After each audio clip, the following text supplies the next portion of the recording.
नमस्कार साथियों।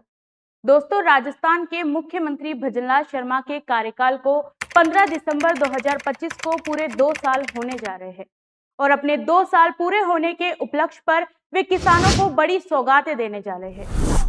भजनलाल सरकार किसानों की आय बढ़ाने और उन्हें राज्य की सबसे अग्रिम पंक्ति में लाने के लिए काम कर रही है। इन 2 सालों में ERCP प्रोजेक्ट और यमुना जल समझौता जैसे बड़े फैसले हुए हैं जो लाखों किसानों की जिंदगी बदल देंगे। अब तक सरकार ने किसानों को कई लाभ दिए हैं और आगे भी कई नए फायदे मिलने वाले हैं। राजस्थान ने किसानों के लिए 2 करोड़ 19 लाख बीमा पॉलिसियां बनाकर देश में पहला स्थान हासिल किया है। केंद्र और राज्य सरकार मिलकर लगातार किसानों को नए लाभ दे रही है। ERCP और यमुना जल समझौते से 13 जिलों को पेयजल मिलेगा और लाखों हेक्टेयर जमीन की सिंचाई की सुविधा मिलेगी। पिछले 2 सालों में प्रधानमंत्री मोदी कई बार किसानों से बातचीत कर चुके हैं और भजनलाल सरकार को उनकी सराहना भी मिली है। अब सरकार अपने 2 साल पूरे होने पर एक बड़े किसान सम्मेलन में किसानों को नई सौगातें देने की तैयारी कर रही है, जिसमें किसानों को कई नई राहतें मिल सकती है। 31,600 किसानों को 200 करोड़ का अनुदान दिया जाएगा। 5 लाख किसानों को कृषि आदान अनुदान में 700 करोड़ मिलेंगे। 5 लाख पशुपालकों को दुग्ध उत्पादक संबल योजना से 100 करोड़ मिलेंगे। इसी के साथ 3,277 ऊंट पालकों को पुष्ट संरक्षण योजना से 5 करोड़ मिलेंगे।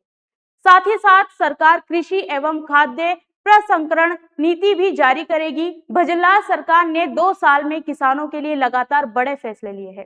सरकार ने हर वादा निभाया, चाहे वो विधानसभा में किया हो या किसानों के बीच किया हो।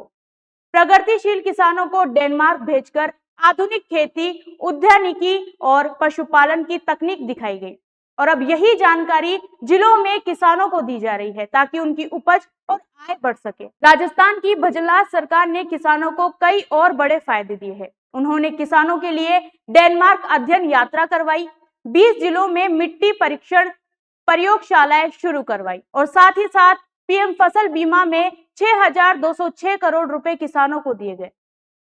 किसानों को समय पर 45 लाख टन से अधिक यूरिया और 13 लाख टन DAP मिले। सिंचाई के लिए खेतों में डिग्गिया, तलाइया और पाइपलाइन बनवाकर बड़ा अनुदान दिया गया। वहीं 1 लाख से अधिक कृषि यंत्रों पर 229 करोड़ रुपए का अनुदान दिया गया। इसके अलावा 66 लाख से अधिक किसानों को मुफ्त बीज, मिनी किट वितरित किए गए। आधुनिकता की बात करें तो ड्रोन तकनीक को बढ़ावा दिया गया, जिसमें नमो ड्रोन दीदी योजना से महिलाओं को लाभ मिला और रामगढ़ बांध से कृत्रिम बारिश का सफल प्रयोग भी किया गया।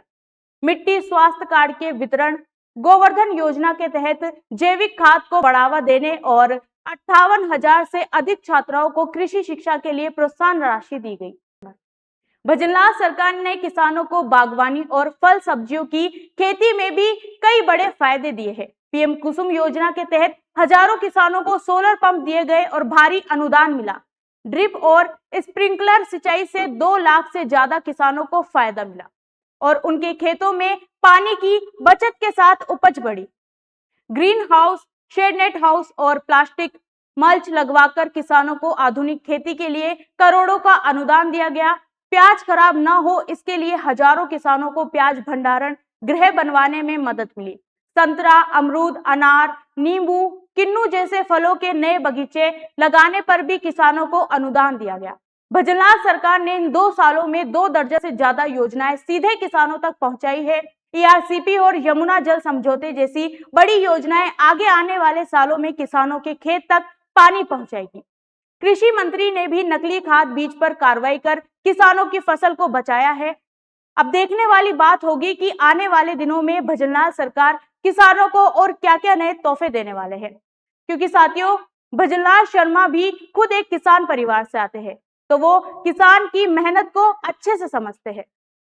इसलिए वो किसानों के लिए हमेशा से ही नई नई सौगातें लेके आए हैं।